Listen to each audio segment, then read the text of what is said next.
Hello and welcome to another episode of Fire Emblem Path of Radiance Let's Play. This is the first episode that I'm gonna be doing in post commentary, so yeah, feedback would be greatly appreciated. So yeah, now we're taking on chapter 7, and yeah, I decided to switch to post commentary because I really wasn't like satisfied with the quality of the content I was putting out. Like I feel like, playing and talking at the same time for a really long period of time, like that was way too much for me. So I think this way, like, I can better concentrate on what I want to say. So yeah, that's like the reason why there hasn't been any episode in a long while. But hopefully, we can start doing these more regularly.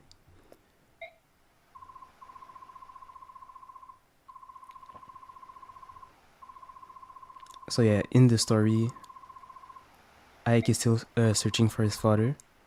So hopefully, this fort is the place where he's gonna be able to find him.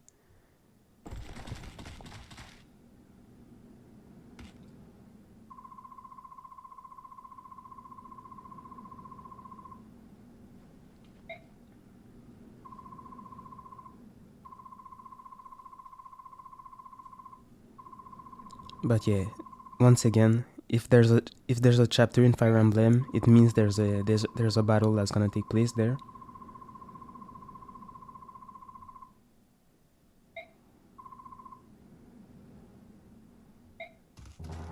So here comes the Daein army.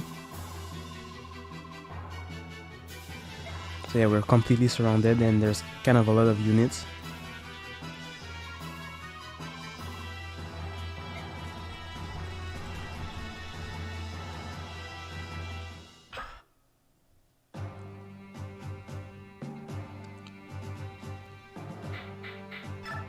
So yeah, I'm just gonna be like redistributing the items to some people that can actually use them, like the short spear here. I don't think I really move around too much. Also, you can see that Soren doesn't have like many more uses on his tome left, but that won't be a problem.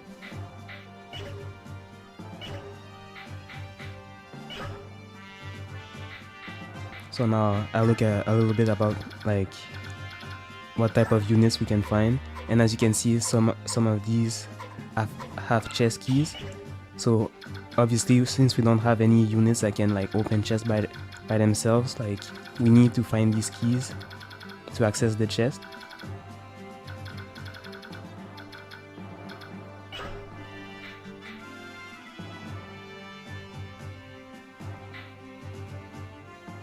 So yeah, let's do a little quick save right before starting the chapter.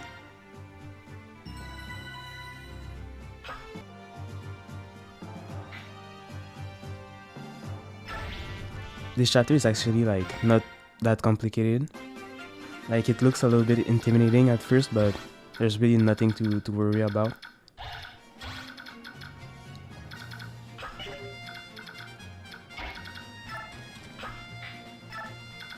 So there's a reason why I want Ike to go up there and the rest of the party to go down there.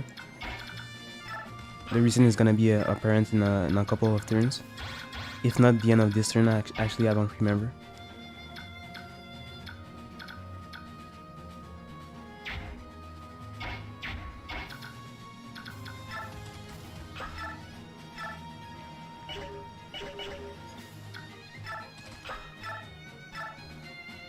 So yeah, Boyd struggles a bit at this point, but he's good to do a little bit of chip damage if he manages to hit.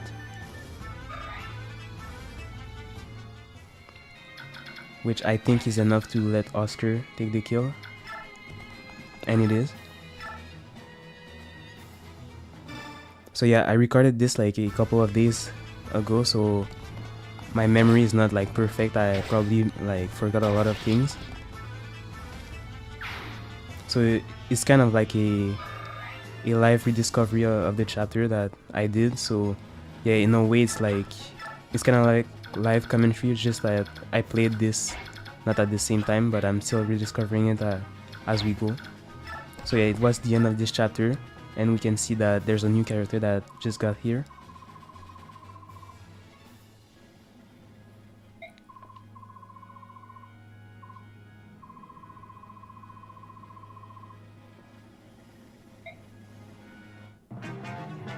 But for now, the enemy is attacking us.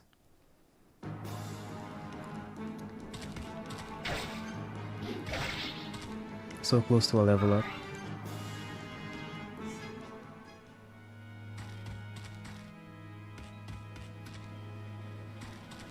So yeah, Mia is a Myrmidon, so basically like a Japanese style swordman, I guess. Well, not really. When they like promote to a swordmaster, I guess they're more similar to like a Japanese swordsman, but as a Myrmidon, like they're just like basic swordsmen, I guess. But yeah, she's good at dodging, but she goes like straight to talk to Ike. That's really nice that she comes to talk to us rather than like the other way around, because that could have been problematic.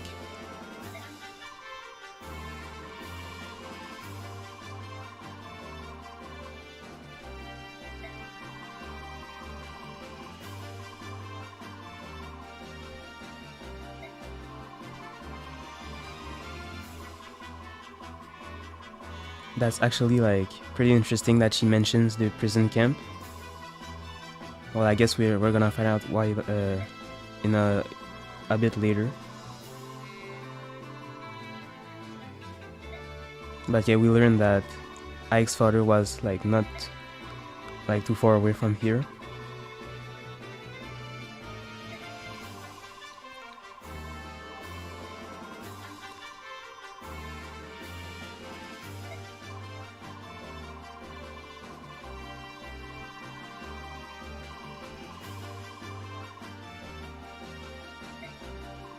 So yeah, Mia likes to have a challenge.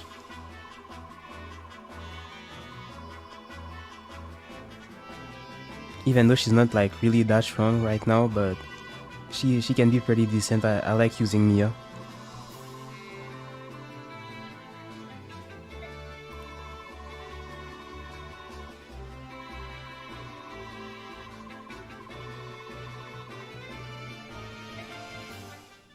So now there's a thief that entered the arena.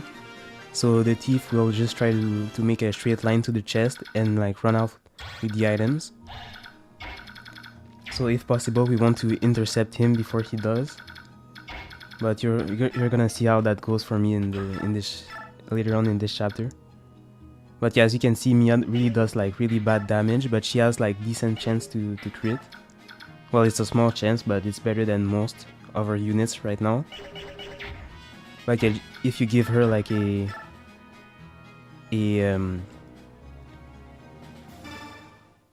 I completely forgot the name of the sword, but the one that has a high crit chance, a killer sword or something like that.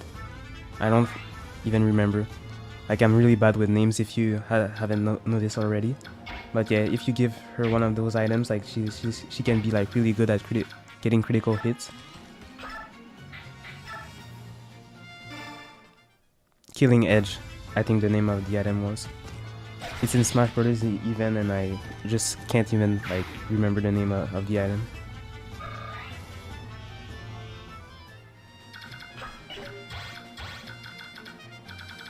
So yeah, we can have Mia go with Ike and Soren up there and let the rest of the party take care of like most of those units. So Boyd isn't even able to kill him in one hit, so I guess we can let Oscar take care of it. Well, actually he can't even do it himself.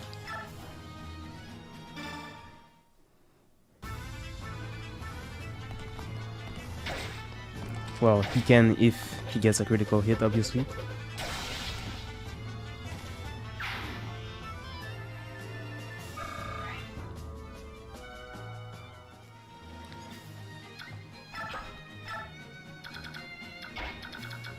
So yeah, using my strategy to like put Titania and remove her weapon just so she doesn't like take too much of the experience away.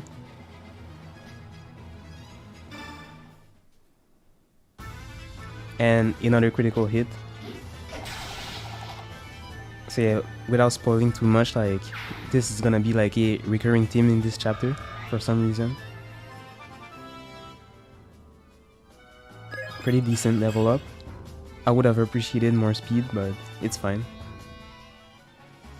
Boyd is kind of fast, but well, at least my Boyd is kind of fast, but his weapons are like so heavy that I think he gets slowed down by them a lot.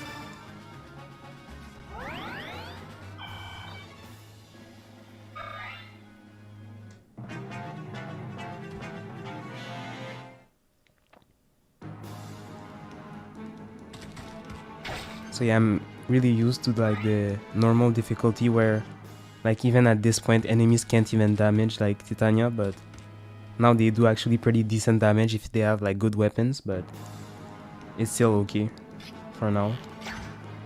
Like she's still overpowered even if she takes more damage than in the normal difficulty.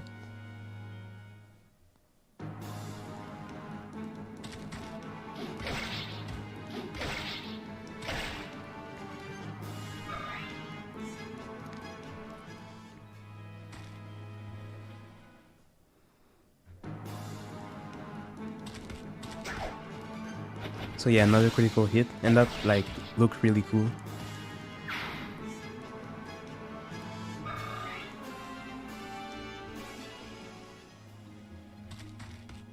It actually looked like a mini ether.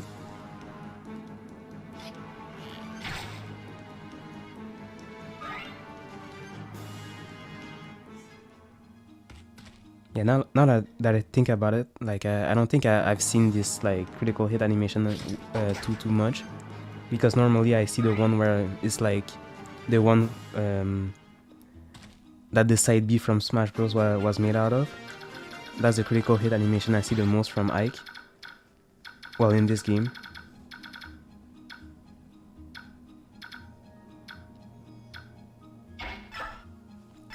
So now we're kind of stuck in the lower part of the map. And that's kind of a problem because I was like, I wanted to rush to take care of the thief, so just to make sure like that he doesn't steal one of the item. So now I'm just considering just rushing with Titania to see like if we can take care of it right now. But it's pretty complicated because that will leave us open, and you know Rice is like really weak, so he would die pretty easily.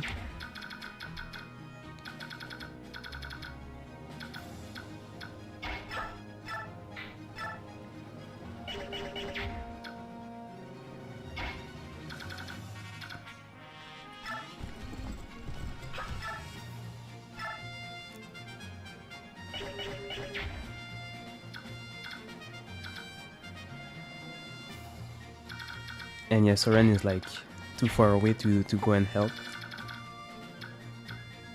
So yeah, I'm really thinking like really hard about this, but to be honest, it probably wasn't like even worth all of that, but I did it anyways. That would have been really cool if Rice was able to do some damage, but as you can see, we get another critical hit. So yeah, I don't know what was my luck in this chapter, but it was pretty insane.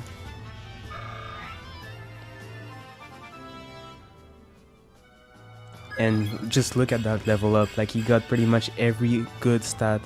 Well, resistance would have been like really appreciated, but like he just got everything else that was good for him, so yeah, that was amazing. Like I normally never use Oscar, but you know I might have to do for this playthrough.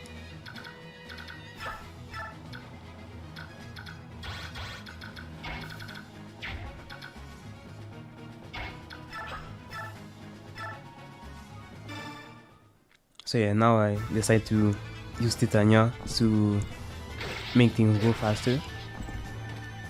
Otherwise we would be there forever.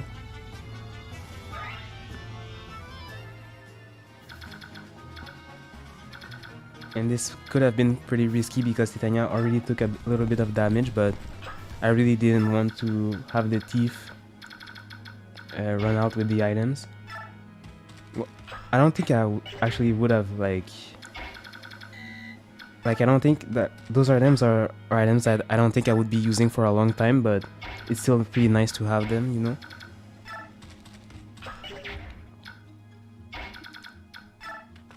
So here we can use Mia to do some damage.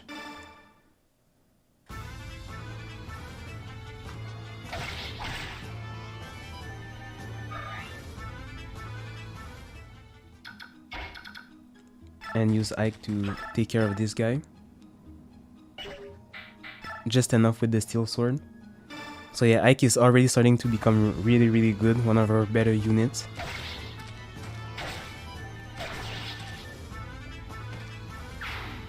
Even though like in the story he's still supposed to be like a rookie that doesn't like really know what to do, but he's already one of our better units, so that's kind of weird.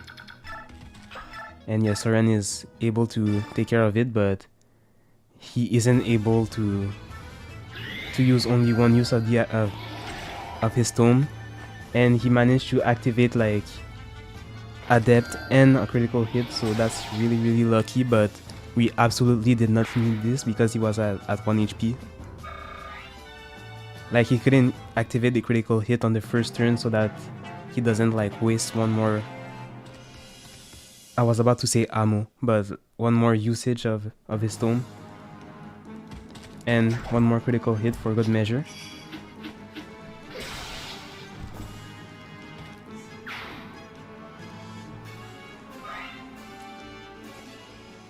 So yeah, by doing what I did, I pretty much like made it so Titania would steal a lot of experience, but to be honest, like it's not the end of the world. Especially because there's a mechanic that will let us like give experience to weaker units, so I'm not stressing too much about this.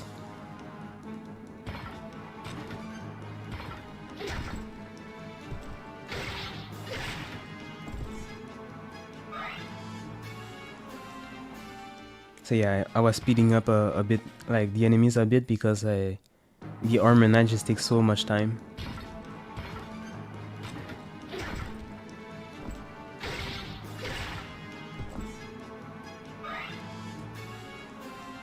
So Titania's iron axe finally broke, but I don't remember if she has more weapons than the steel axe, but like at this point in the chapter I was like, we're gonna be fine. Like there's not that many enemies left that we would start worrying about that.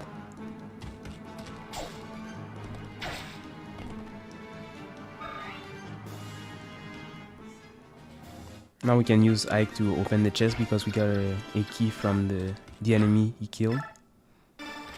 And this is an armor slayer, so that's pretty nice since there is a lot of armor knights in this chapter. So yeah, you can give that to, you can let Ike keep it, but to be honest, the regal sword is good enough. So Mia is a good alternative to getting the armor slayer.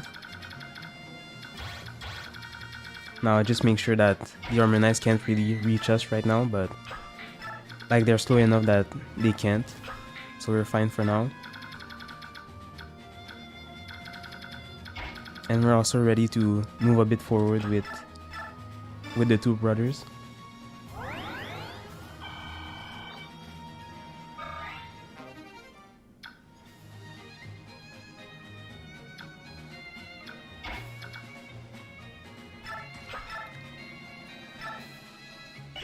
But sadly, Boyd is not able to take care of it. So we're gonna have to let Oscar weaken him first.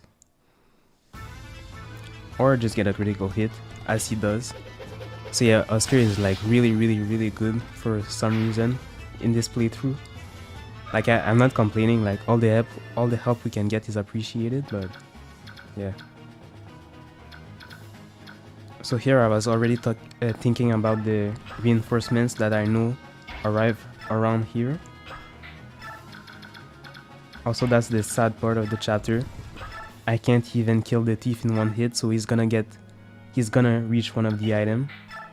He's gonna be able to reach one of the item, I mean. Like, it's not even guaranteed that we hit with the steel axe. But we obviously do, but yeah, he still managed to live on like 2 HP.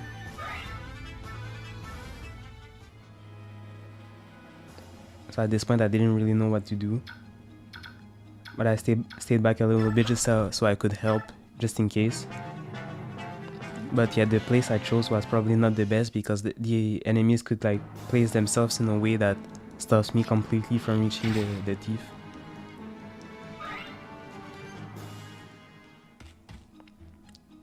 So he steals the ward staff. I'm actually not even sure what the ward staff does. Is it like... Well, I'm gonna check for next time, I guess. But I think it's just... it ups the resistance of one of your units. And yeah, Boyd gets another critical hit. So yeah, I don't really know what happened this chapter, but we were just getting like critical hits left and right.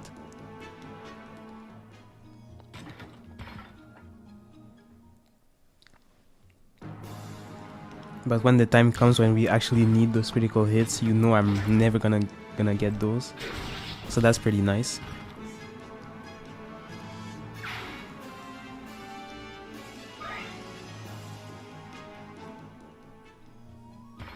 Also, there's one other thing I forgot to mention at the beginning of this episode. So yeah, the post commentary, like I know I said I did this like just to have better commentary and like better gameplay because I'm more concentrated when I play. But there's also one other reason why I decided to do this, and it's actually to practice for another Let's Play that's gonna be coming out pretty soon. So yeah, I'm pretty excited for that, and it's gonna be a really nice project. Hopefully it gets recognized because like a lot of work has been put into it. So yeah. But yeah, I won't spoil it for now, and especially since there's something happening in the chapter right now. So yeah, General Petrine, one of the top commanders of the Dayan army, is here. So this is pretty bad for us.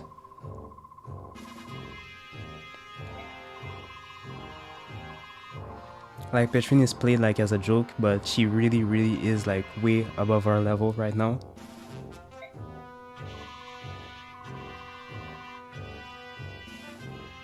And also, like, just one observation I'm gonna make, like, don't you think Soren and Petrine kinda look similar? There's a reason why I say that, but it's probably not the reason you think of. If you haven't played the game, I mean.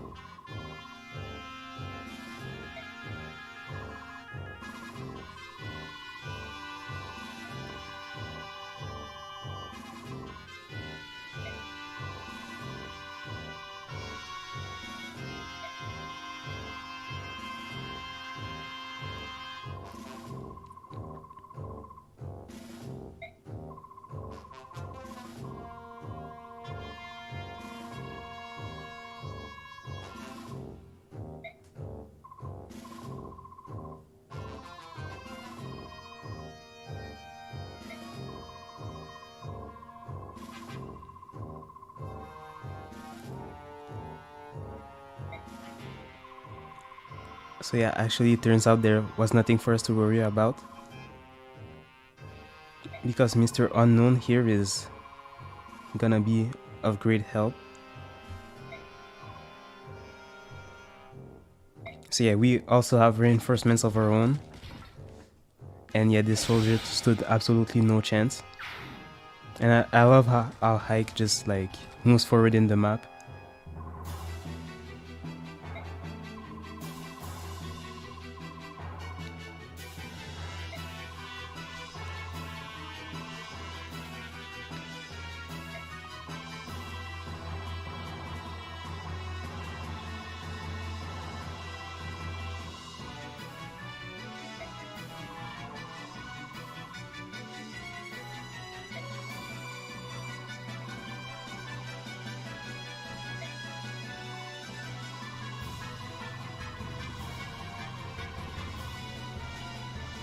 So yeah, Petrine is like really overconfident in her skills, but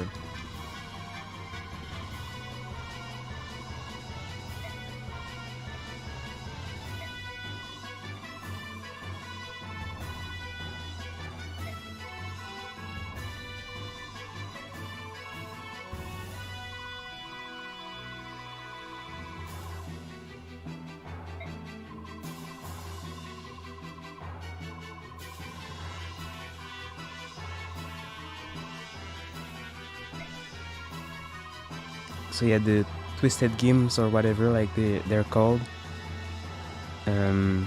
I feel like that was an aspect that was like not really used very much in this game. Like it's been talked about like here, and like we know of one person that's like that's related to those games, but there's really nothing much. Like we never see one of those events or anything like that. That could have been a cool thing.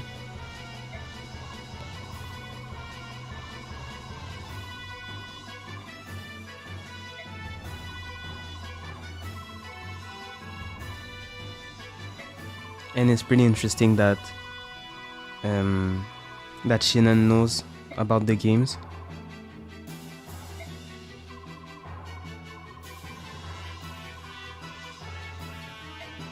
And yeah, it's weird that G3 doesn't know that there's really nothing that Patron can do to Grail.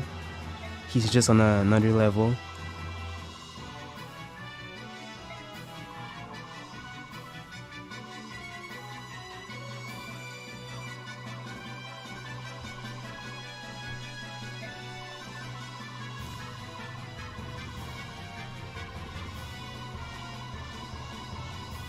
And yes, the classic, this is not enough space for the both of us.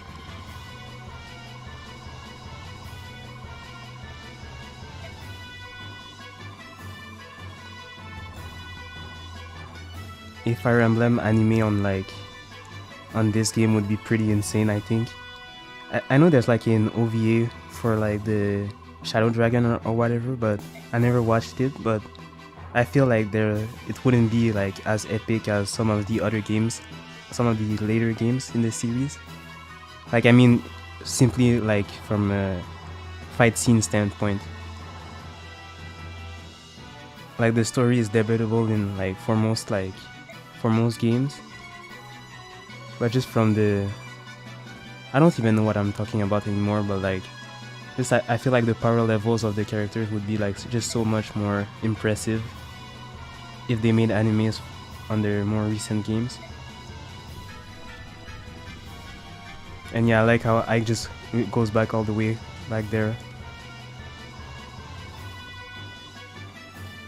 So yeah, good thing we have some backup, and they have some backup as well, but ours is better. Especially since Shannon and K3 are perfectly positioned to stop the thief, so I actually had nothing to worry about. They're gonna be able to stop the thief from getting away with our items. So now we have to deal with these two.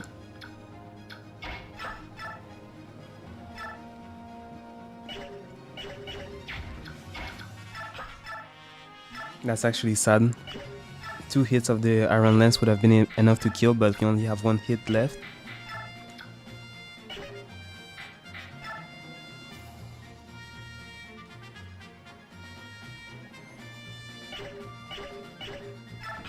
So I'm thinking about the best way to take care of this, because like Boyd takes actually like decent damage from the mage. So we absolutely have to kill at least one of them on this turn.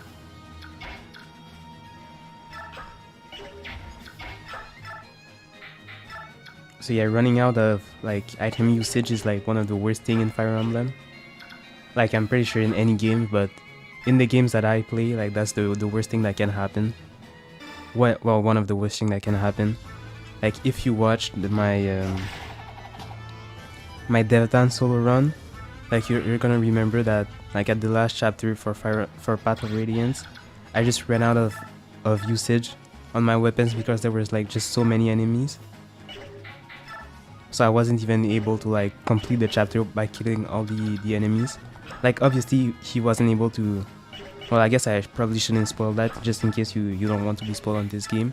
So yeah, I'm just gonna start talking about that.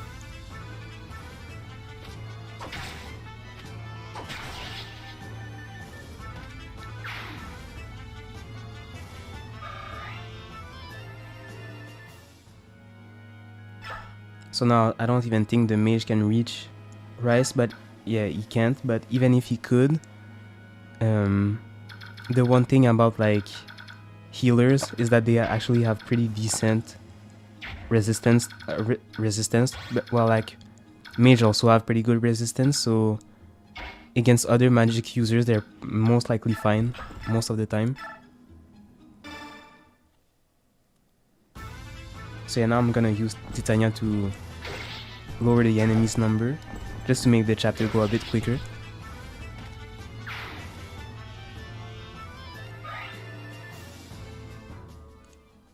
But I'm also gonna run back just to get some healings, I think. Yeah.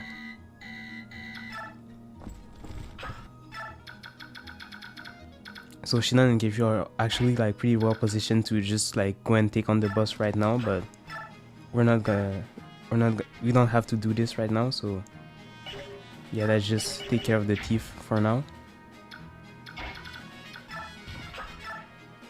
That is if we manage to hit.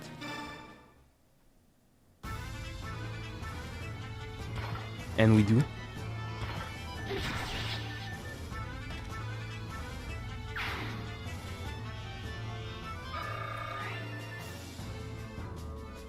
So we managed to get back the ward staff.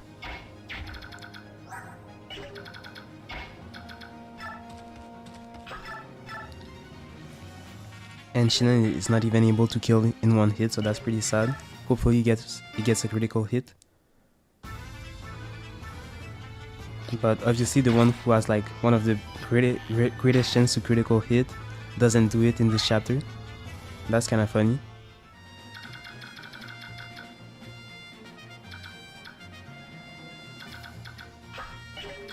Like I'm debating right now if I want to heal Boyd, but I don't think that's gonna be necessary.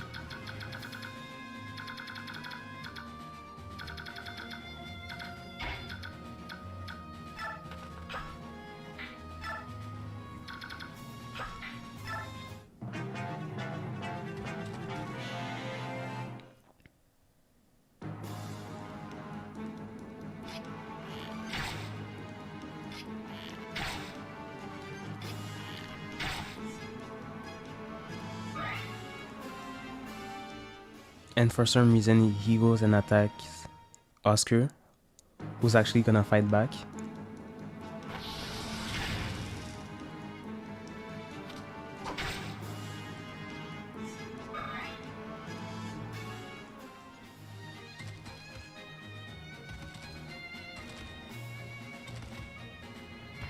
So yeah, let's see what I can do with the Armor Slayer.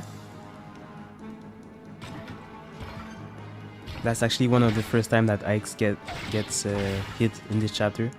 And he wasn't even able to kill with the Armor Slayer, but the damage is pretty significant, I feel.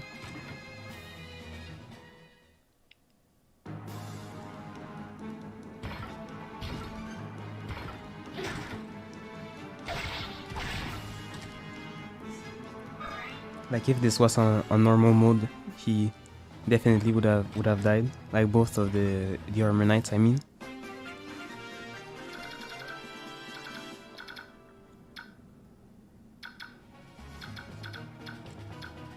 So now I'm thinking about how I want to take care of this.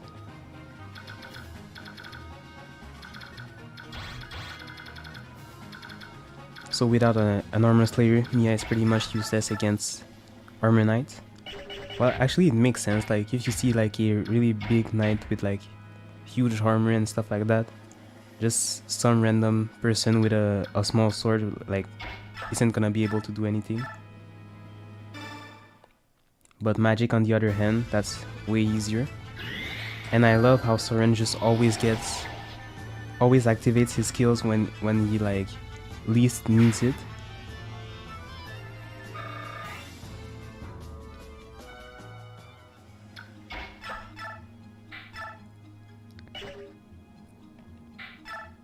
So yeah, as you can see, the Regal Sword does like less damage than the Armor Slayer, but it's pretty like almost the same and has a higher crit chance. But obviously you want to keep the Regal Sword like and use it at least like the least as possible. And let's see what level up does I get.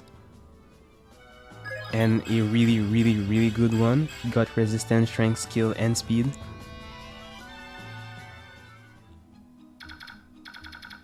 So yeah, my Ike is actually pretty decent, which is nice because you need like Ike is the unit that you need to have a that needs to be as strong as possible. If I learn how to talk one day.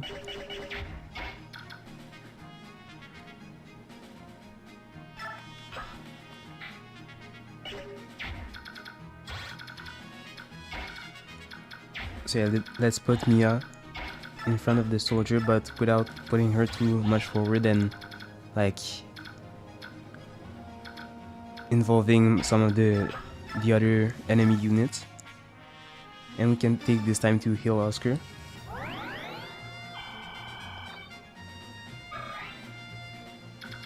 And since Boyd has less HP, he can like stay in the back and take care of him. But yeah, this is actually gonna be the end of the first part, I think. So yeah, thank you guys so much for watching, and hopefully you tune in for the next one as well.